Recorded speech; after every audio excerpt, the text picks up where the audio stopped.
बिस्मिल्लाहिर्रहमानिर्रहीम। अस्सलाम वालेकुम। आज मैं आपके साथ बीफ कलेजी मसाला की रेसिपी शेयर करूंगी। इसे आप कलेजी की कढ़ाई भी कह सकते हैं। बहुत ही टेस्टी बनती है। बहुत ही सिंपल मसालों से मैं आज आपको बनाना बताऊंगी। ईद भी करीब है तो मैंने सोचा आपके साथ इसकी रेसिपी शेयर की जाए ताकि आप भी इस रेसिपी को ईद पे ज़रूर ट्राई करें। इंशाल्लाह आपको और आपकी फैमिली को पसंद आएगी। तो चले रेसिपी को स्टार्ट करते हैं। आधा किलो मैंने बीफ कलेजी ली है और इसको स्ट्रेनर में डाल के मैंने पानी से वॉश कर लिया है। अब इसको मैं एक बाउल के अंदर डालूंगी। पहले मैं आपको कलेजी साफ़ करने का तरीका बता रही हूँ, जिससे कलेजी में अगर थोड़ा बहुत खून भी है तो वो भी बिल्कुल साफ़ हो जाए। मैंने कलेजी को छोटे पीसीस में कट कर लिया है। अगर आप चाहें तो कलेजी के पीसीस को बड़ा भी रहने दे सकते हैं। अब इसके अंदर मैं शामिल करूँगी सिरका। सिरका जो है बिल्कुल गोश्त को, कलेजी को एकदम साफ़ कर देता है। तो 2 खाने के चम्मच मैं इसके अंदर सिरका शामिल करूँगी ताकि इसमें जो खून है कलेजी में या कोई भी गंदगी हो वो बिल्कुल साफ़ हो जाए। अब इसके अंदर मैं शामिल करूँगी आधा चम्मच हल्दी। हल्दी शामिल करने के बाद अब मैं इसके अंदर शामिल कर दूँगी पानी। और पानी आपने इतना शामिल करना है कि कलेजी अच्छे से डिप हो जाए। तकरीबन यहाँ पे मैंने 1 गिलास के करीब पानी शामिल किया है। अब इसके अंदर 2 खाने के चम्मच अदरक लहसुन का पेस्ट शामिल करेंगे। अदरक लहसुन का पेस्ट शामिल करने से जो चिकन की, गोश्त की, कलेजी की स्मेल होती है वो भी दूर हो जाती है। तो इसे मैंने पानी के अंदर शामिल करके मिक्स कर दिया है। मिक्स करने के बाद कलेजी को कवर कर देंगे आधे घंटे के लिए। आधे घंटे के बाद मैं आपसे मिलती हूँ। कलेजी को डिप किए हुए आधा घंटा हो चुका है। अब मैंने इसका ढक्कन जो है रिमूव कर दिया है। अब मैं आपको कलेजी चेक करा देती हूँ। तो ये देखें कलेजी एकदम साफ़ हो गई है। इसमें जो खून था या कुछ भी था, सिरका जो है बिल्कुल साफ़ कर देता है। अब हम इसका जो पानी है वो फेंक देंगे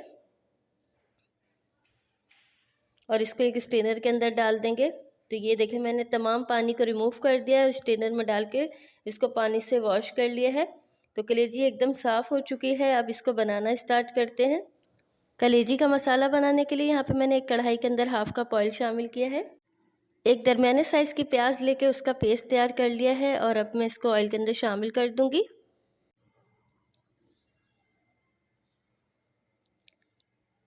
प्याज का हमने कच्चापन दूर करना है और इसको हमने तब तक भूनना है जब तक इसका लाइट पिंक सा कलर ना हो जाए। ज़्यादा डार्क ब्राउन हमने नहीं करनी प्याज। दरमियानी आंच पे आप प्याज को लाइट ब्राउन कर लेंगे। जब भी आप कच्ची प्याज शामिल किया करें पेस्ट बना के, तो इस बात का ध्यान रखा करें कि आपने इसका जो कच्चापन है वो लाजमी दूर करना है। तो ये देखें प्याज का कलर भी चेंज हो गया है। इसका पानी जो था वो भी सूख गया है। अब इसके अंदर मैं शामिल कर दूंगी अदरक लहसुन का पेस्ट 1 खाने का चम्मच और साथ में ही कलेजी शामिल कर देंगे।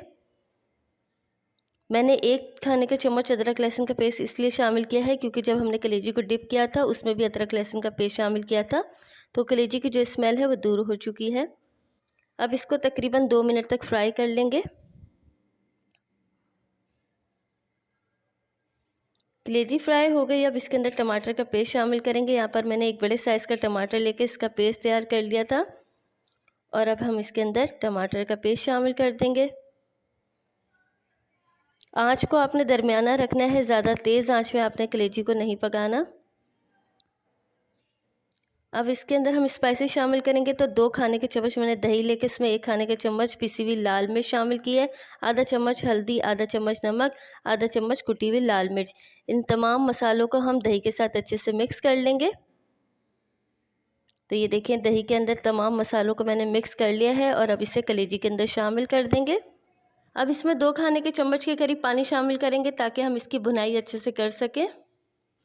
इसके अंदर हम मज़ीद पानी शामिल नहीं करेंगे क्योंकि टमाटर भी अपना पानी छोड़ेगा। दही जो हमने शामिल की है वो भी पानी छोड़ेगा। तो इसी पानी के अंदर ये कलेजी अच्छे से गल जाएगी। अब हम इसे कवर कर देंगे तकरीबन 15 मिनट के लिए। 15 मिनट बाद मैं आपसे मिलती हूँ।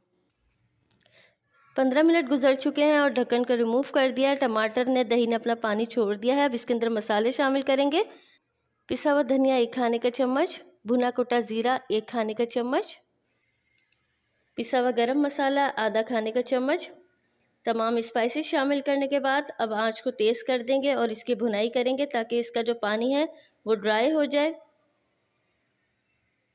तो ये देखिए पानी ड्राई होना शुरू हो गया है और तेल ऊपर आना शुरू हो गया है। तो यही पहचान है भुनाई की।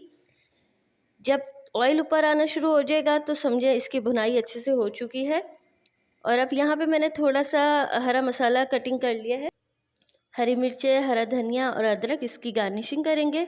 हरा धनिया तो हम पकने के दौरान ही शामिल कर देंगे और इसका चूल्हा नीचे से बंद कर देंगे ताकि जो हरा धनिया है इसकी खुशबू अच्छे से कलेजी में आ जाए। तो अब इसे मिक्स करेंगे और इसके बाद इसे डिश आउट करेंगे और आपको कलेजी का फाइनल लुक दिखाएंगे। कलेजी को मैंने प्लेट में डिश आउट कर लिया है और अब आप इसकी फ़ाइनल लुक देख सकते हैं। बहुत ही ज़बरदस्त खुशबू आ रही है और ये बहुत अच्छे से गल चुकी है। मैं एंड में आपको इसे तोड़ के भी दिखाऊंगी। मैंने आपको मसाला कलेजी बनाना बताई है ताकि आप इसे रोटी के साथ भी इजीली खा सकें, नान के साथ खा सकें।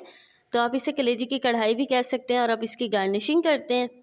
तो यहाँ पे हमने जो अदरक के स्लाइसिस काटे थे वो भी इसके ऊपर गार्निश कर देंगे और हरी मिर्चें जो हमने काटी थी वो भी गार्निश कर देंगे। उम्मीद करती हूँ आज की रेसिपी आपको पसंद आएगी। रेसिपी पसंद आई तो वीडियो को लाइक कर दें। अपना बहुत सारा ख्याल रखिएगा, दुआओं में याद रखिएगा। अब मैं आपको इसका फाइनल लुक दिखा दूँ तोड़ के, उसके बाद मैं आपको अल्लाह हाफ़िज़ कहूँगी। इंशाल्लाह फिर एक नई रेसिपी के साथ मुलाकात होगी। अल्लाह हाफ़िज़।